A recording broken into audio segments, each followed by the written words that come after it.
Hi there, guys. Look at that fan right behind me. I think I'm going to shut that guy off. Hey, welcome to Saturday with me, Dave Jackson, and my journey through life with Therapeutic Keto. And for those of you that have no idea what Therapeutic Keto is, I'll try to explain it in just a few words. Therapeutic Keto is like a sort of like a normal keto diet where you're like very low carbs and high fat and very low sugar. Only on Therapeutic Keto, what you want to do is get your ketones going really well and your blood glucose level down as far as you can. So for me, I do mainly no carbs and no sugars. I mean, just super, super small amount of carbs that sneak into your diet from plants. Normally from plants, that's the only place I get it, because sometimes I do a little bit of sprouts or something like that, or I eat a pickle, But it also can be in dairy, can be in cheeses, sometimes have a teeny bit of carbs in them. Now, before I get too far in this live on this beautiful Saturday morning here in Naples, Florida, I want to tell you that anything I say here should be taken with a grain of salt. These are just my opinions, my diet, stuff I do for myself. All I'm doing this for is to hope that it'll help you on maybe a similar journey that you're having with a health challenge. And I want to tell you what it's done for me, and that's about it. Now, any other thing I say about, how this has helped me in a way that a medicine or something couldn't, or something like that, I want you to get all your information, your medical stuff, from your doctor. Okay? I am no doctor. I am no dietitian. Nothing like that. And I'll start to tell you in a few moments about how I got on this keto, therapeutic ketosis. All right.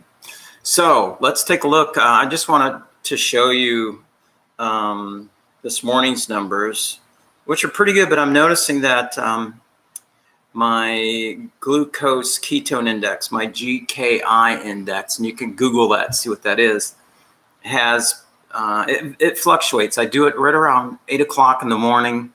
And it's been going up and down just a little bit. Like today I was 2.3. I don't know if you see that. It's going to be backwards, right? Yeah, so. But yesterday was 1.8, 1.6, 2.5, So I am in what even this Keto Mojo, which is an app that comes along with the, with the meter, the thing that measures your glucose and your ketones in the same little gadget. It's really nice. Only have to pick your finger once. And then, the only thing that's crazy about it is the strips. They're about $1 a piece. And that's normal for glucose strips. If you've done anything like measuring your glucose for diabetes or just curious, those strips are costly. Well, same thing with the ketone and the glucose strips for the Keto Mojo, about $1 a piece. But the Keto Mojo, matter of fact, I should have gotten that for us. Maybe I'll go do that. Hang on here, just a second. We can skedaddle over in the other part of the house and grab that meter for you guys to see, because it's kind of special, So the meter does two things, like I say, at once, and man, it's just fantastic. I'll get into also how I came upon this meter, because this thing just is, without it, imagine you trying to build a building and have a ruler or any kind of measurement or know how to measure anything, right? You're going to be, by the end of a week or so, you're going to be like, gosh, this is crazy. Nothing's working out. Because why? Because you are trying to do some kind of a job without a way to measure what you're doing. All right, so we're back with my little tripod here and my beautiful fan in the background there. All right, so this here is the Keto Mojo. Now, the way I stumbled upon this is just through Googling. I came upon somebody's blog, and they mentioned, about measurement, very important. So there it is. It's just a little gadget. I got it on Amazon. I can put the link below. And, it wants one of the strips, which come in these little things. You just open them up. And also, let me see if I can turn that guy off. No, it's telling me what yesterday's measurements were. You have one of these, which I'm telling you, before I got into this thing, before it was a necessity, right? I thought, no, there's no way I'm going to be pricking my fingers and doing that. And, I really had a heart for people who are diabetics that always had to prick their fingers every morning to get measurements, until it became my turn in life, where it became a necessity to start measuring this stuff. And this guy right here, along with these beautiful little needles, is what you prick your finger with, and you get used to it, okay? I mean, I've done it now, like, I don't know, a week or so worth of prickings. And isn't that nice? It comes in a little packet. Now, also, it's linked up by Bluetooth with this beautiful app that shows you exactly what your measurement is. And it also says here, you are in a high therapeutic state of GKI ketosis, which is cool. You get into a situation where you have to do something to survive, you're going to do it. So, I'm learning now, what part of these, the fingers are the most sensitive. Yesterday, I hit this one pretty hard. If you know these whatever you call that thing, it stabs you. I'm on like a level 3. So you set the thing and then you hit the button that releases the thing, and boom. But I pushed really hard against my finger, and my finger let me know. I think I hit a nerve or something. So how did I get into this whole thing? Okay, so mid-January of this year, let me start out by saying that I, if you know me, know my background, and watched some of my videos, I am celiac too. So there's a ton of stuff I can't eat already. How I became celiac, and this is probably what started me on my journey to start doubting medicine, physicians, the whole medical profession, big pharma, all that, is when I had a root canal done in the 1980s, when I lived in Dallas, Fort Worth. A dentist said, before I do this, because you're so inflamed, I'm going to have to give you an antibiotic. And this is something new. So I guess he was, some pharma rep came by and gave him this new stuff. So this is something new. I want you to take it. At the time, I wasn't allergic to anything. I had a horrible reaction to this antibiotic. So bad. It was like itching everywhere on my skin, and like these little things popping up, like little blood blisters everywhere, and just really, really horrible pain, itching. So I went to my doctor, my family physician at the time, and he said, man, whatever you're doing, stop taking, and you're not supposed to stop taking antibiotics. You're supposed to go through the whole thing, or, there may be some kind of deal that makes it hard on your heart. I don't know, scarlet fever. Isn't that the one where, anyway, like I said, I'm not a doctor, but I listened to him. And then you as a person, it's up to you to make your own interpretation of things, to stand up for your rights, to stand up for what you believe in. And so I went to my general practice guy, and he said, stop doing that. And I thought, boy, that's a good idea. So I stopped that. And guess what? After he gave me, the stuff wouldn't go away. So he gave me prednisone, which is cortisone. Of course, cortisone will mask, in my experience, cortisone will mask anything, right? So it masked this whole thing. It went away.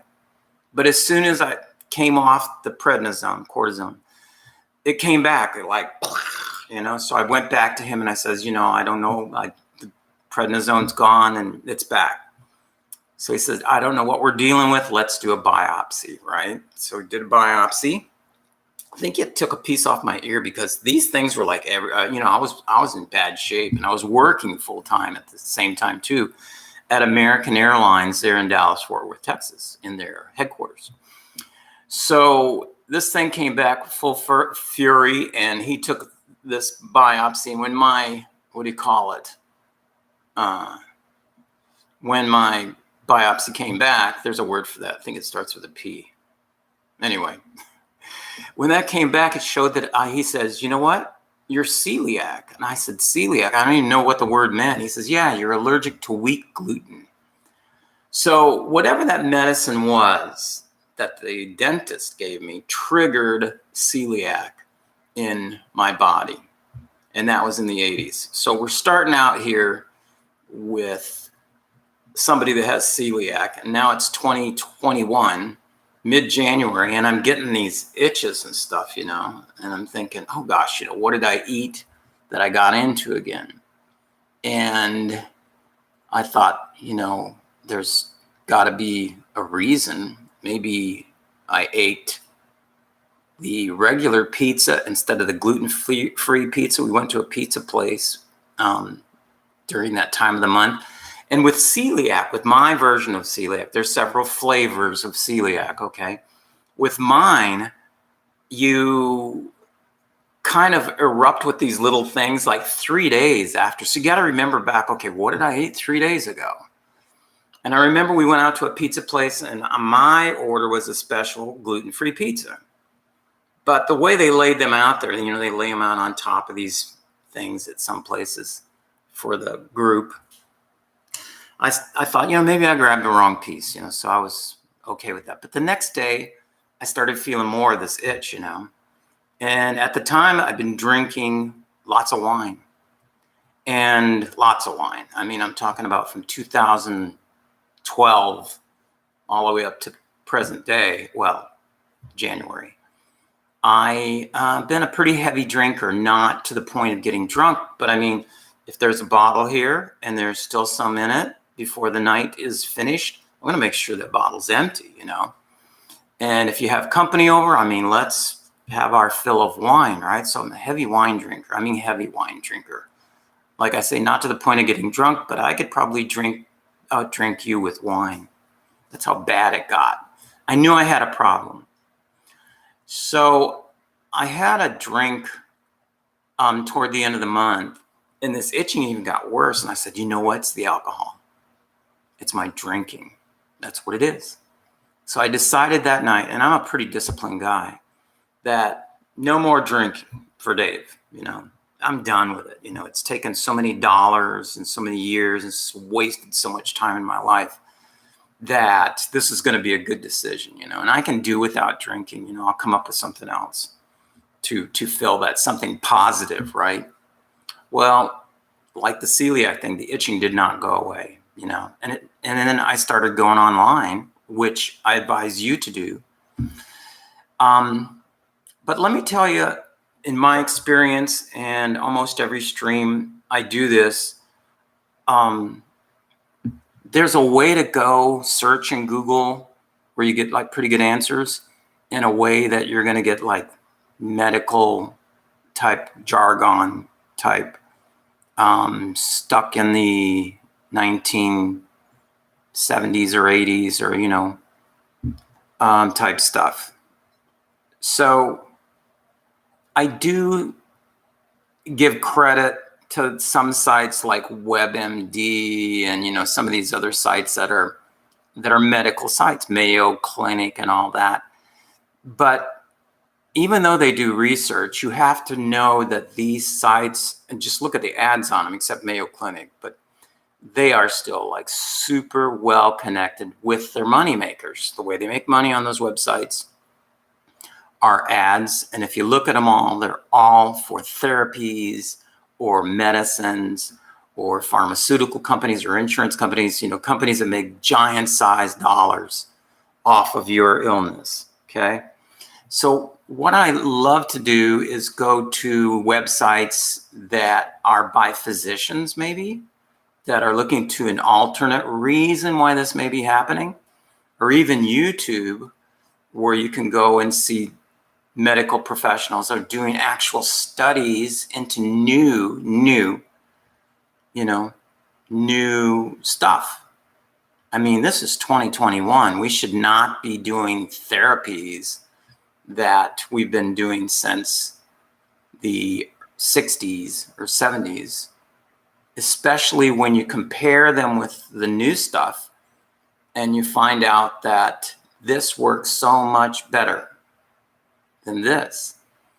Now, the thing with therapeutic keto is it works so much better in so many tumors and so many cancers, so many diseases than conventional treatments for cancer.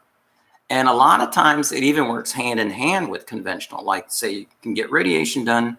I mean, ketosis is not going to make the tumor disappear, right?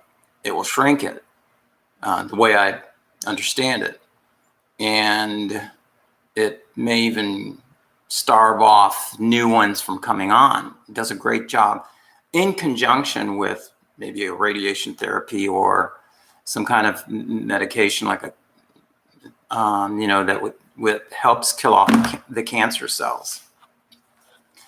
So you have to go and find your websites. You'll know in your heart, which ones are good and which ones are just full of a bunch of stuff. So I went, okay, I got did itching, couldn't figure out exactly what. But I also noticed there was a couple of other things, and I knew the drinking might be like liver related. So put liver itching. That in Google will get you some great results. It'll show you, okay, here are some issues with the liver that involve you itching. So things started happening pretty rapidly. I noticed jaundice coming on. It's where your skin turns yellowing of the eyes, right? I still have some. Yeah, because I'm recovering still. This is a journey for me. And then also your urine is darker because in my case, what I have, a blockage of the bile ducts. I thought it's got to be stones or something in there. It's blocking my bile ducts. But the bile's got to go somewhere. So a lot of it, the way I understand it, gets dumped into your bloodstream and also into your kidneys. Your kidneys takes care of it by dumping it out as urine, and it's dark. I mean, it's not dark, but it's, much darker than normal urine. And it kind of smells bile-y too. And then another thing that happens that's crazy is that your stool turns to like chalky color, no color at all. I mean, for stool, which is normally brown, and yeah. So you got all the bile going out the urine and then nothing coming out the other place, right? So I had all three of those symptoms, and I thought, I've got something going on. I'm going to go see my doctor because this is probably something I can't cure. I didn't think I could on my own, like maybe sweating it out or, doing some kind of crazy thing. Although I did have a really good book that I heard Tony Robbins talk about, that's something that saved his father-in-law's life, about doing a liver cleanse and a gallbladder cleanse, right? Pretty thick book. I did the cleanse after I was already diagnosed with what I have, okay? And it seemed to help. But let me get into what I did next. I went to my normal doctor here in Naples, Florida. She didn't see me, but her nurse did. And the nurse said, you know what? I'm going to have you do some blood work. We're going to see where your liver enzymes are, which is, pretty good. I hate the needle. I hate it. But I thought, you got to get this done. Let's see what's going on. When the results came back, my liver enzymes were off the chart and everything was like way off the chart. My delirium or whatever, the bile stuff was like, you're supposed to have like a 0.02 and I had 21, right? So I was like way out of kilter with all that stuff. And she sent me to see a gastroenterologist, which is guys that deal with liver, gallbladder, and all that stuff in this area, right here. So in the meantime, because before I could see the gastro guy, they wanted me to go get a, it's not called sonogram, what's it called? Like a echogram or whatever of this area, down here, the liver and the gallbladder. So I went and got that done. I mean, they booked me like immediately, and I'm thinking, okay, this might be a little serious. And they give you the report back, which is cool. You don't get the pictures. I mean, I guess you could, but I have nothing to view them on. And she, I'm talking to the gal as she's doing this thing, I mean, it's nice and warm. It's not a cold thing on your tummy. So this is 2021. They got, these machines that even the little gizmo they stick on you is warmed up with the gob of whatever they stick on you and roll it around to see pictures. And I hear her taking pictures. Lots of pictures. And I said, everything okay? Looking good? And she goes, yeah, but I can't see your gallbladder.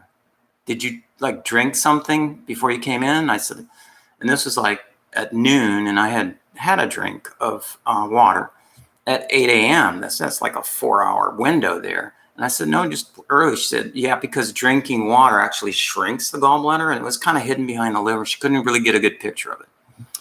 Anyway, when that results came back, the gastro guy gets it, go in to see him. He says, Dave, got your stuff back, and shows that your bile duct is dilated. That means, it's trying to get bile out. 2 centimeters. And I'm thinking, inside my body, 2 centimeters is huge. That's almost an inch, right? So, this is your bile duct working really hard. And I thought, man, maybe I have stones in there. So I'm going to do this, before they have me do the next step. I'm getting the book, and I'm going to do my my gallbladder, my liver cleanse. So I did it. It involves olive oil, grapefruit, apple juice, and doing this process over a few days. And then, this hopefully with Epsom salt drinks, get you to start going. And, during those days, I did notice my stool did have some things in it, but it wasn't what it showed in the book, like these big stones and stuff like that. And I thought, okay, so this thing is blocked so bad that that's not even coming through, right? So the gastro guy goes, you know what? Since we can't see this stuff, I want you to go in and get an MRI done. And I've never had one. And if you've never had one, an MRI is totally noisy. You go into it's the machine that, covers you up and everything. But I had no idea it was that noisy. It's noises, things like making noise. It's like charging up the magnets or whatever. And there they took like 1 million pictures. And then I noticed somebody, when I was in the waiting line for the MRI, asked for a CD. Can I have a CD of my pictures? So before I left, I said, hey, can I have a CD for my pictures? And she goes, oh, yeah, sure. It's just going to take about 10 minutes, and she brings me and gives me a CD of my pictures. And it said on there pancreas. And I'm thinking, I thought it was liver and whatever related. But anyway, in the meantime, I'm doing all this drinking of water, trying to flush this bile stuff out, itching like crazy.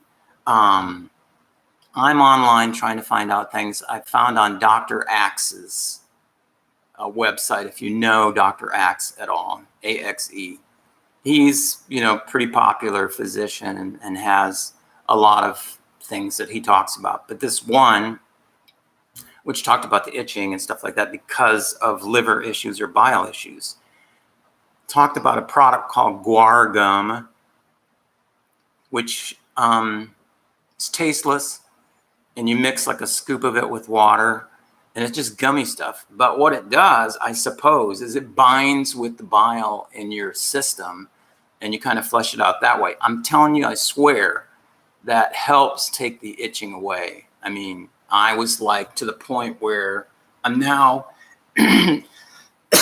excuse me, I'm now like breaking out on my body with these, little sores and stuff, because I mean, you itch this is just an itching that you never thought you'd ever have, and I have one of those Japanese back scratcher things.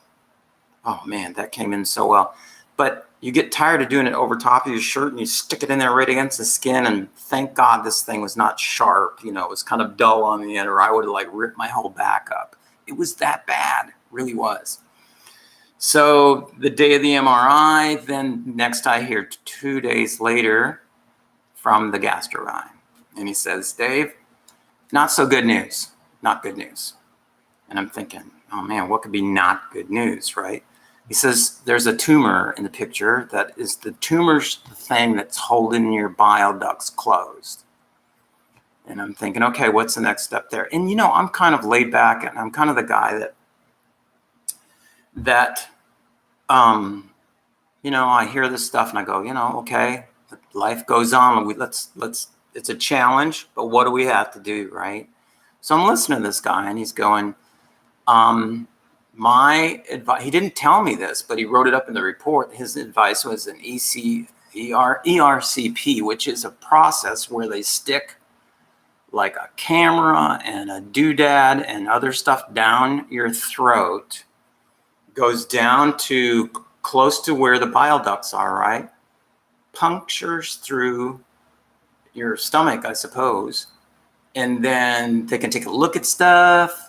And what he did was put this plastic stent through that tumor, in the bile duct, going in the bile duct through the tumor.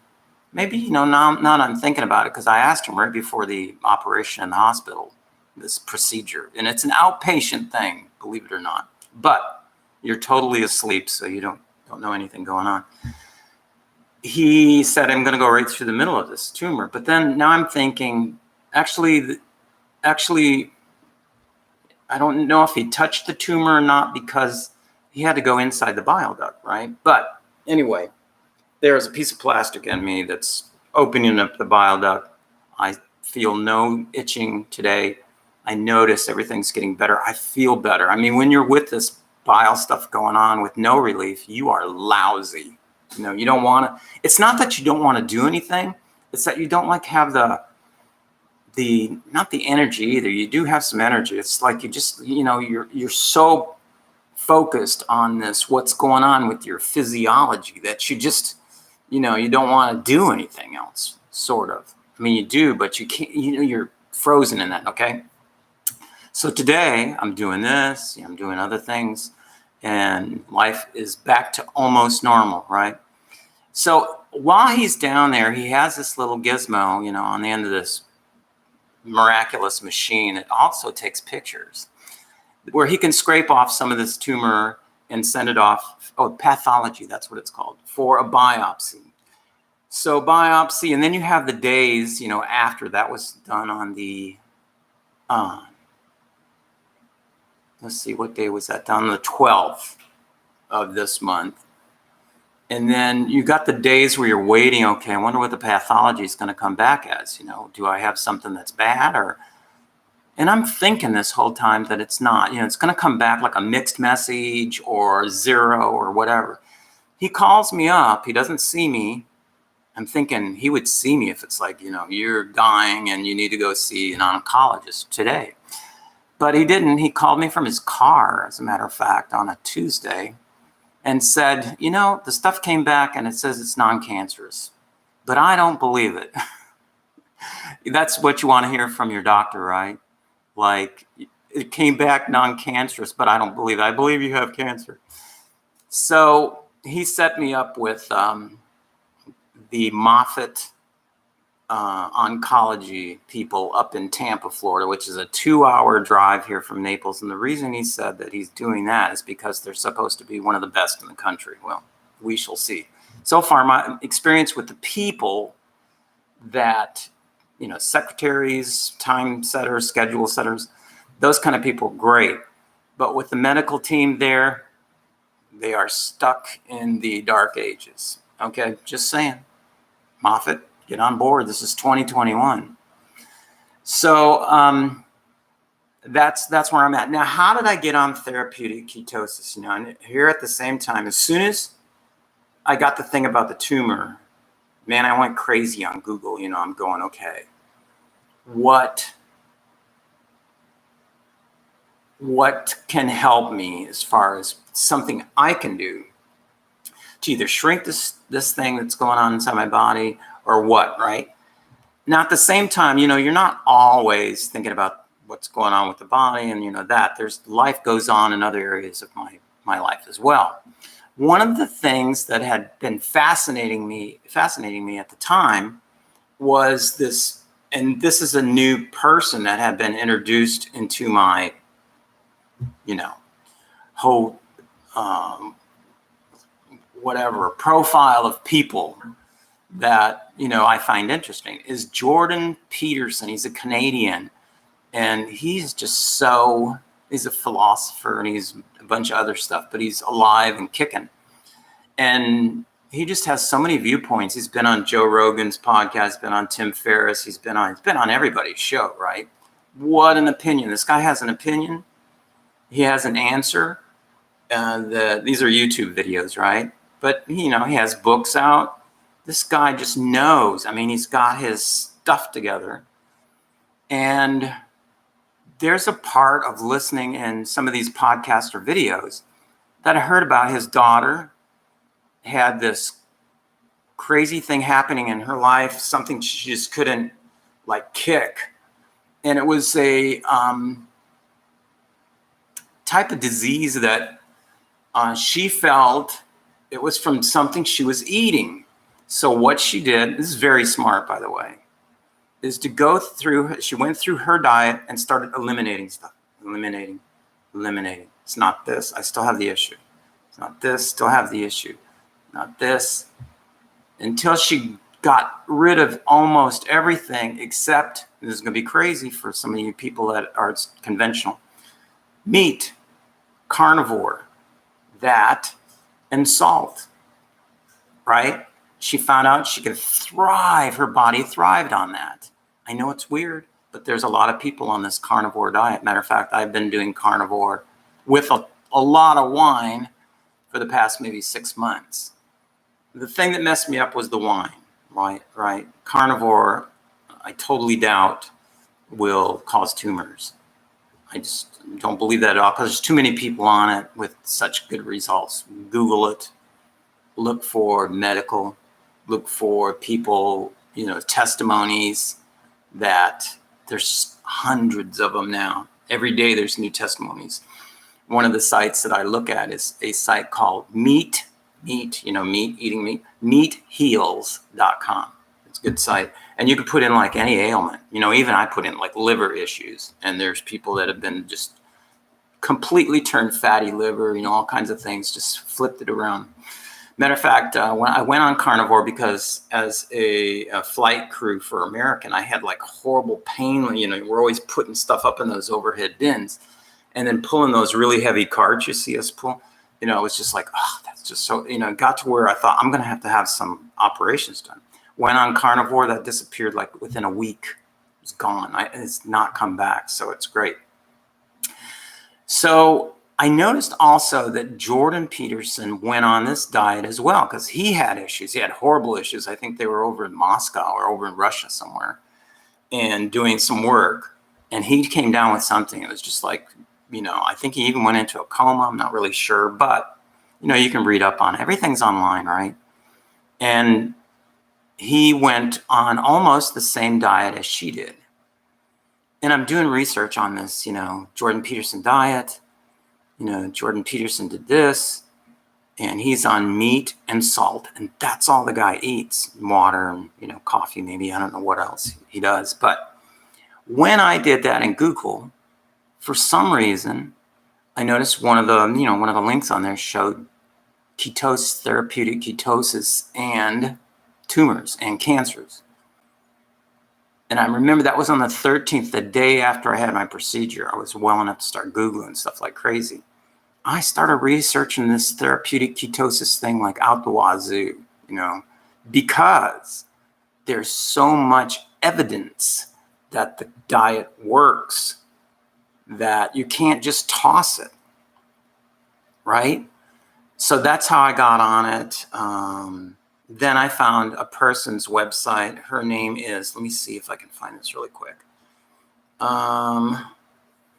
It's called Cancer, the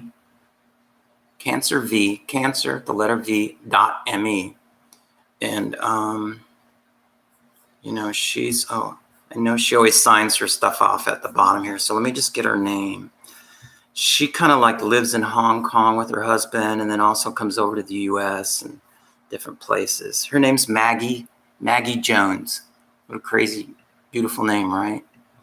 So get on Maggie Jones's website, and Maggie goes, you know, here's how to really start on a ketogenic diet, therapeutic ketosis, which is something that's going to, you know, work with this. If you have cancer, if you have tumors even, you know, that are non-cancerous, it still helps.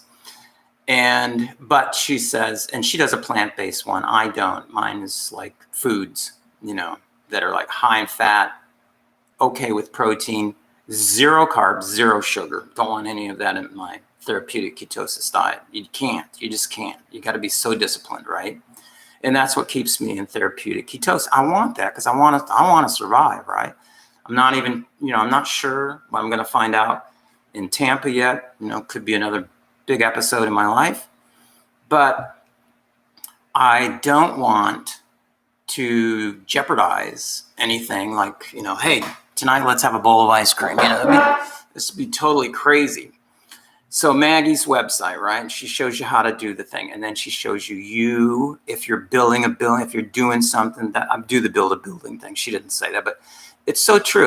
If you're trying to put something together, you got to measure what you're doing.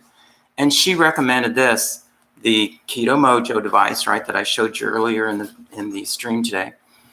And I went on I went on Amazon and I bought the extra lances, bought the extra strips. You know, I go, I have to measure what's going on with me. And I'm blessed to say that when the device did arrive, from that first day all the way till today, I've been in therapeutic ketosis because I've been following this, you know, so closely. Now, let me get to a little bit, the way I understand it. You can read this online and just go crazy and get what you need from people that have had great results. I mean, you got to trust people that have testimonials, not people that are writing websites. You know, even on Moffat's site, they have something about ketosis. And one of their beautiful doctors there was crazy enough. Let me tell you what she wrote here. It's just nuts.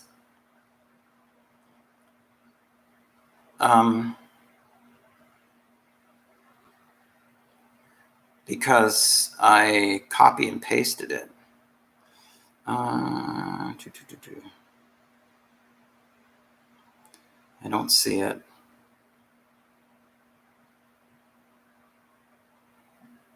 But, her name's Kathleen Egan, and I'm not sure, but I think she's one of the physicians up there at Moffitt Cancer Center in Tampa. She writes, it's important to point out that there is currently very little data from human studies to support a benefit of restricting carbohydrate in diet. Total lie. Total lie. There's so much data out there. She would have to be blind not to see it. And increasing healthy fats such as olive oil, nuts, and avocado as a means to reduce risk or improve prognosis in cancer. Dr. Kathleen M. Egan, senior member of the Cancer Epidemiology Department of Moffitt. This is an area of active cancer research, which, gosh, living in the Stone Age, right? Now, let me read you something that my son wrote me last night, which is really cool. He writes, the medical professionals should be reading medical journals and be taking time to stay up to date on the latest findings and cutting edge techniques in the study of medicine and science. I know that's a lot to study, but it's not necessary to know every detail. Your doctor should know their field and anything pertaining to it like the back of their hand. They should at least be able to hold conversation on any medical or scientific field. Keto isn't some small, obscure diet. It's been studied for over 100 years at least. Your physician should know the basics at least. But with something as popular and trending as keto, they should be curious enough to learn more. Like with the new psychedelic renaissance in medical cannabis fields, every doctor should be at least aware of what studies are showing, even if it's illegal in their state.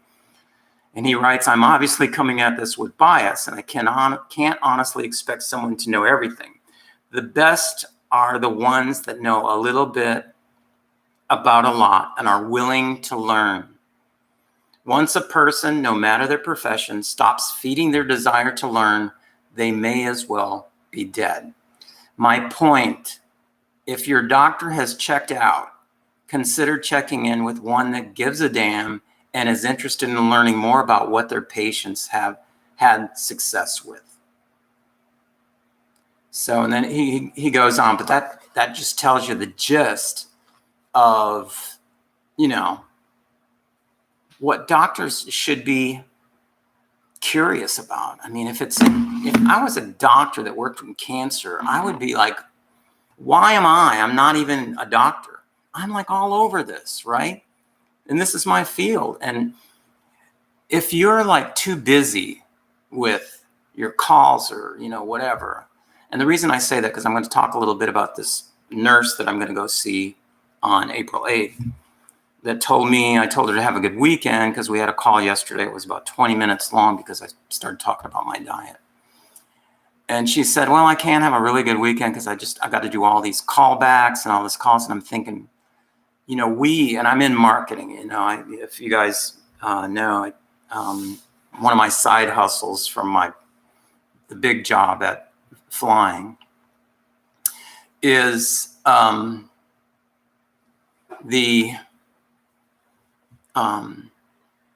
I do marketing, online marketing, social media marketing, right? So, I talked to the nurse. We did this call yesterday, and here I am. She's telling me, what to expect, all this stuff, and going through, what procedures they want done. She wants a PET scan before and also blood work done before she sees me. She's a nurse, and she said on Monday, she gets together with the group of doctors and they kind of discuss cases, right? And I told her, I said, Miss Nurse, I'm not sure if the email system there at Moffitt works, but I emailed you like 2 days ago and, sent you some information about what I'm doing, my diet, how I think it's beneficial. She goes, oh yeah, I got that. I thought you were just like, informational for me. And then I got into the diet and the science that I've read about, and that this has been studied, and it's been proven that in like maybe 60-70% of cancers, it's really done a superb job. You can't deny it, right? Type of thing. There's too many doctors on board with this thing now, right? So she didn't answer anything, not even curious about ketosis. She's sort of like this other doctor up there. So I'm kind of thinking that if they do find something up there in Tampa, that I got to find somewhere else to go, because I don't want people messing with me that are not on the same page I am. I mean, does that make sense? Here they are doing stuff to your body, and you're here hard at home trying to do it a different way. We want to be in touch with all of this, we want to be on the same page as much as possible. So I put in the part of the title of today's chat is how to find a keto-friendly doctor. And I know we're in this like 45 minutes already, but I had to tell you my backstory, right? And I wanted you to get to know me a little bit better. So hopefully you'll join me next Saturday at 9:30, right?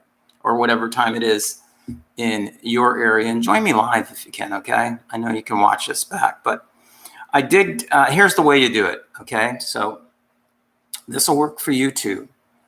is you go to links where you see doctors that are like really into this therapeutic ketosis, how it affects cancers and other diseases, right? My choice was YouTube. There's a YouTube channel called Low Carb Down Under.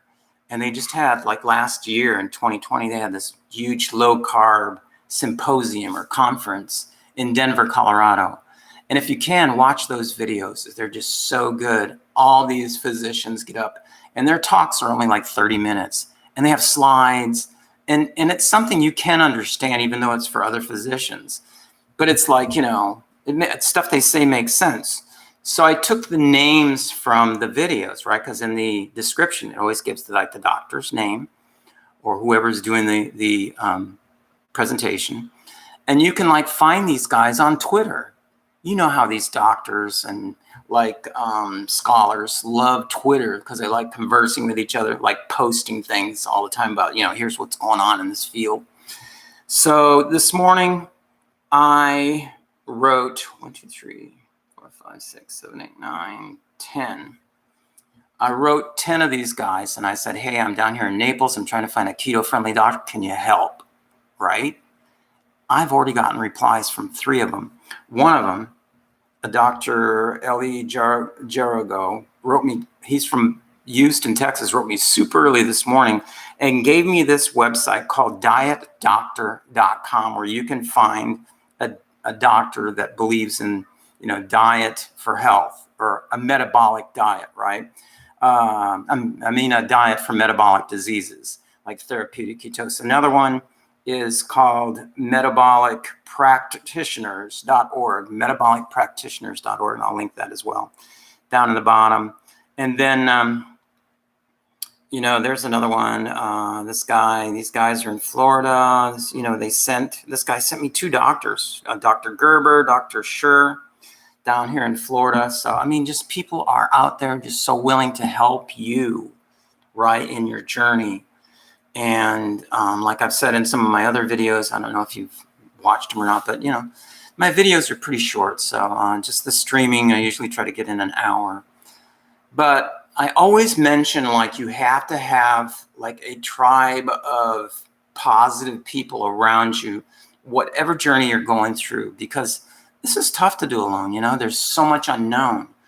But thank God we live in 2021 where technology is so easy. We can get on our phones and go to YouTube or go to Google and just, look.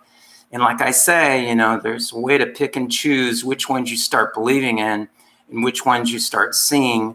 Like this doctor from the clinic up there in Tampa, Moffitt, that says, poo-hoo to keto. We haven't seen where she's got her head in the sand. Good grief. I feel like I think I'm going to do this. I'm going to get her email address since I know now that these guys actually do receive the emails. Because what I did do is there's a research area on the Moffitt website. These are the doctors that are doing cancer research. It shows all the different researches that they're doing. There's probably 100 of them. And I went through about 30 of them that I looked at their faces and I looked at what they're doing and I thought, they may be interested in, therapeutic ketosis. And I asked them if anybody at Moffitt or anybody they knew was working in this field. To date, 0 answers from these guys. Why? Because they're stuck in old medicine and they don't want to move. Why?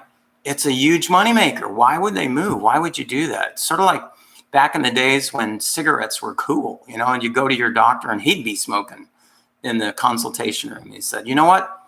I think you should change from Camels to Cool because Cool cigarettes have less, tobacco and and it'd be like, the guy's like prescribing cigarettes, So, and now what do we think about smoke and cigarettes and that kind of thing? That's just horrifying. But back in the day, tobacco was making so much money, right? They still do because it's such a vice. But not like they did. And this whole thing about big pharma, I pray the day comes when we see, Hippocrates said, let food be your medicine, right? When we see that foods can bring us so much health, the way we eat, if we cut carbs, guys, and cut sugar, that's all you have to do. to really get healthier and feeling better. And then if you want to learn more about keto, there's just so much out there. Atkins did a whole bunch of work in keto. He brought the low carb thing, to the world. Not to the world, but I mean, he made it like cool, the Atkins diet, and so many of these diets are spot on, but medical professionals see them as fads, and they shouldn't. They shouldn't, because they're helping people. They're helping people better, I would say, better and so much cheaper than conventional medicine, radiation, chemotherapy, all that kind of stuff. The cool thing about therapeutic ketosis is, from the people that have had super duper cancer, like stage 4 and that kind of thing, or breast cancers that were like sent home and said, we can't do anything more for you. When they work with therapeutic ketosis in conjunction with conventional therapies like radiation therapy and chemotherapy and pills, that like supposedly, it works really well. I mean, it makes you not throw up as much. Sometimes you can even save your hair being on therapeutic ketosis. And from the studies and some of the videos you can see from that low carb down under, with the work that these guys presented there in Denver last year, you can see where these things actually shrink, people get better, and they have longer lives, a chance on life, much longer than they would have. I mean, doctors had even given up on some of these people, saying, there's nothing more we can do for you. Like, go find a place to get your affairs in orders and, find a place where it's comfortable.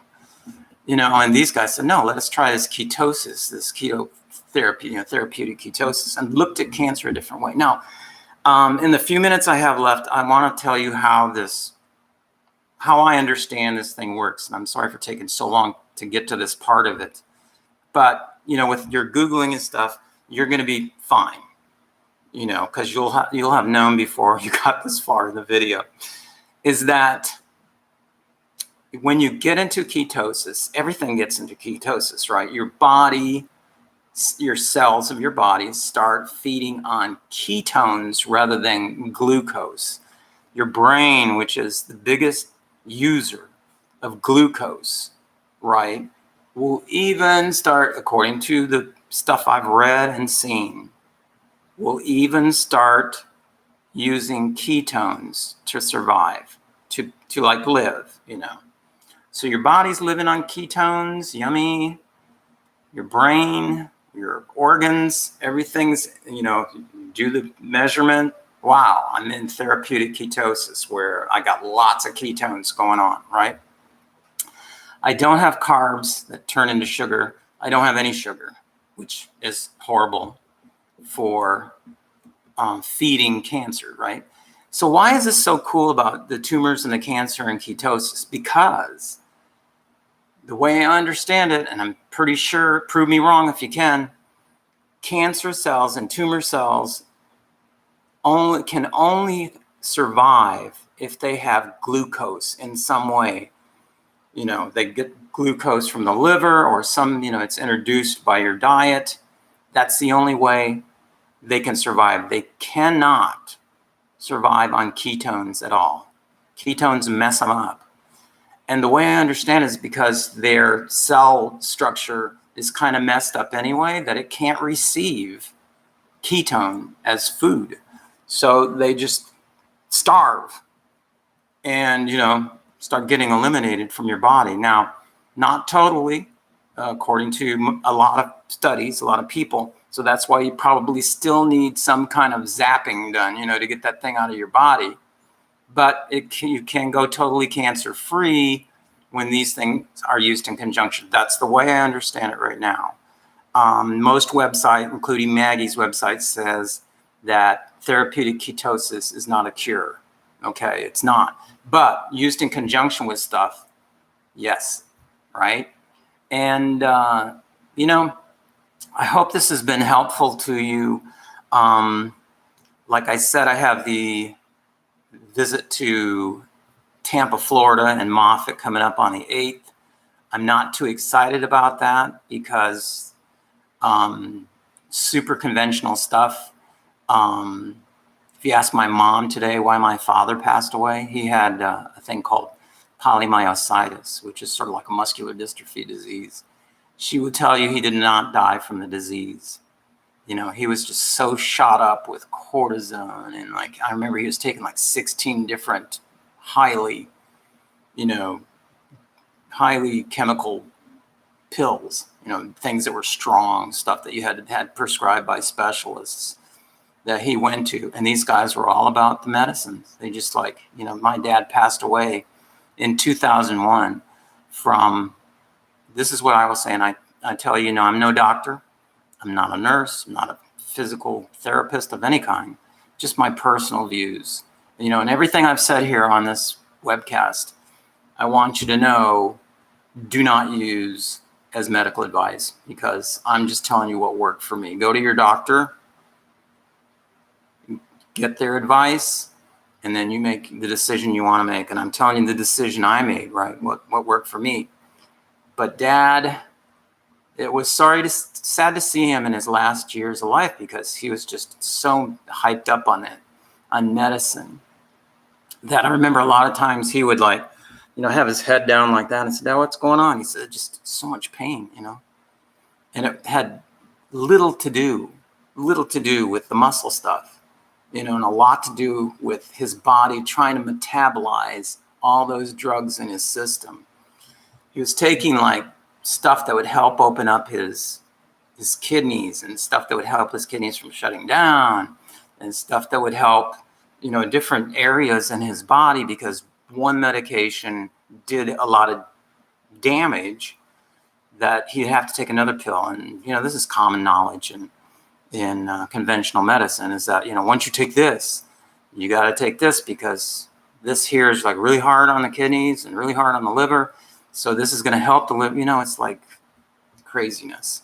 But that's how it works, and that, I guess, a link to where and you guys know this if you live in the USA, where, how it's linked to our insurance, our health insurance industry. I mean, it's such a laugh, such a joke. You go to any other country, on Maggie's website, she was taking these pills, that in Hong Kong cost her less than $100, right, to fill. And in the United States, it was like $24,000 for the same exact thing. Why? Because if you have great health insurance and you've already paid out your maximum for the year and like that, this pharmaceutical company will grab that money from the health insurance company.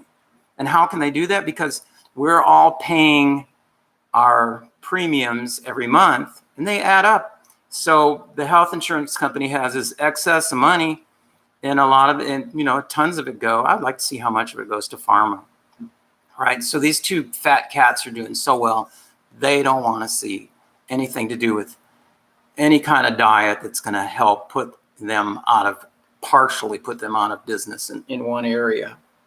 That's why it's so hard to get any kind of clinical trials or studies done on therapeutic ketosis, because nobody wants to fund it. Nobody wants to give money to it, because the outcome would mean less money for a lot of different parties. So nobody's jumping up and down about that. Although there are a lot of clinical studies going on right now. You can look those up too. And it's great. It's great news that finally, some of that stuff's getting here. So I just want to end this by telling you how much I appreciate you hanging in there for the live stream. Going to be back next week. I'll have more news. I'll go over, my little story a little quicker, and then we can get into more news stuff that I've found. I'm going to link down below the websites that I did talk about. I'll make sure to put those in the notes down below. So, afterwards you can look up some of the sites that I did talk about. And if you're at all have any questions about this diet or this lifestyle, please contact me, reach out. Okay. And don't forget to subscribe. I know I don't mention that very often, but I really would appreciate it if you enjoyed any of the stuff that you heard today. If any of it's been helpful at all, I would appreciate you subscribing, following what I do. It's enjoyable to put this together. And the reason I do it is because I want to help someone. Thank you so much. Have a great weekend or a great day wherever you are. See you next week.